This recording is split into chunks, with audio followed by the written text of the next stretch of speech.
Preview.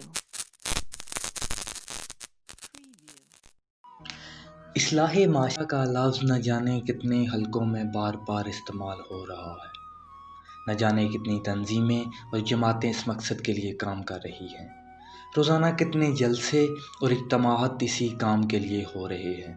حکومت کی سطح پر بھی اصلاح معاشرہ مہم کے اعلانات سننے میں آتے ہیں، لیکن ان سب کے باوجود نتائج کو دیکھیں تو حالت یہ ہے کہ چل چل کے پھٹ چکے ہیں قدم، اس کے باوجود اب تک وہیں کھڑا ہوں جہاں سے چلا تھا میں۔ اب سوال یہ ہے کہ ایسا کیوں ہے؟ یہ ساری اجتماعی کوششیں کیوں رائگاں جا رہی ہیں؟ اصلاح حال کی کوئی جدوجہد کامیاب کیوں نہیں ہو رہی؟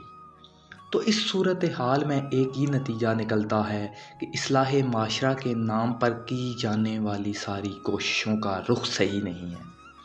ان میں وہ صفات نہیں پائی جاتی جو اللہ کی رحمت و نصرت کو متوجہ کر سکیں۔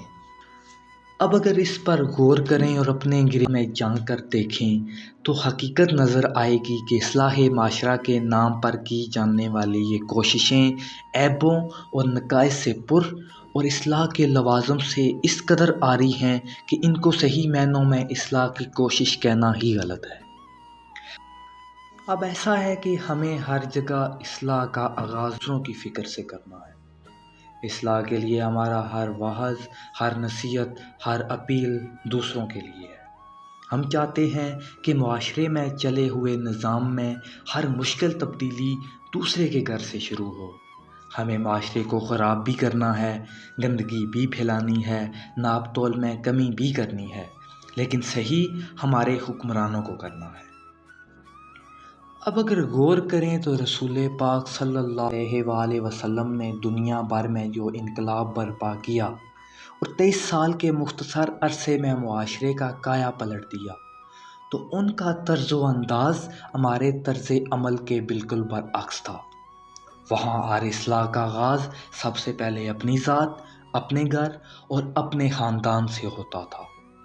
وہاں اچھے برے کو ناپنے کے لیے الگ الگ پیمانے نہیں تھے۔ اس کا نتیجہ یہ نکلا کہ دیکھتے ہی دیکھتے معاشرے سے وہ ساری بدعنوانیاں ختم ہو گئیں جنہوں نے انسانی زندگی کو جہنم بنا کے رکھا ہوا تھا۔